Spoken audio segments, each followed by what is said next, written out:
Pemirsa, terima kasih pian masih bersama kami. Berita selanjutnya, Mahabarakat. DPRD Banjarmasin kada hanya melakukan rapat paripurna dengan agenda pengambilan sumpah atau pergantian antar waktu anggota DPRD Banjarmasin, namun juga melakukan rapat paripurna internal, pengumuman perubahan susunan alat kelengkapan DPRD Banjarmasin.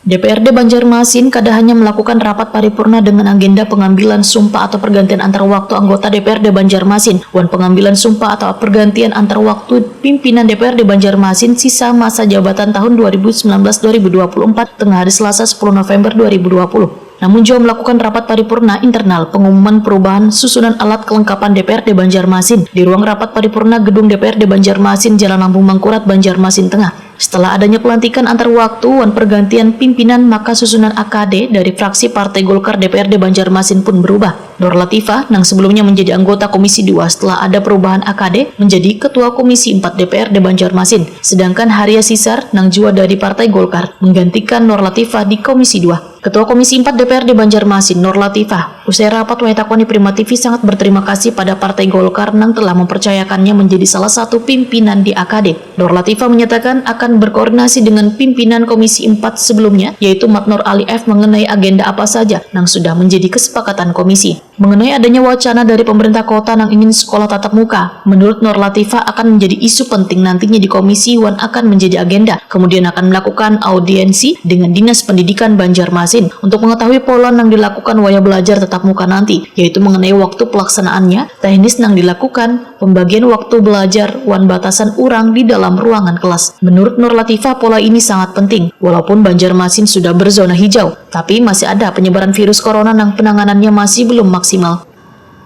Secara pribadi ya, kalau secara pribadi sebenarnya belum setuju. Karena memang walau bagaimanapun kan virus ini tidak kelihatan.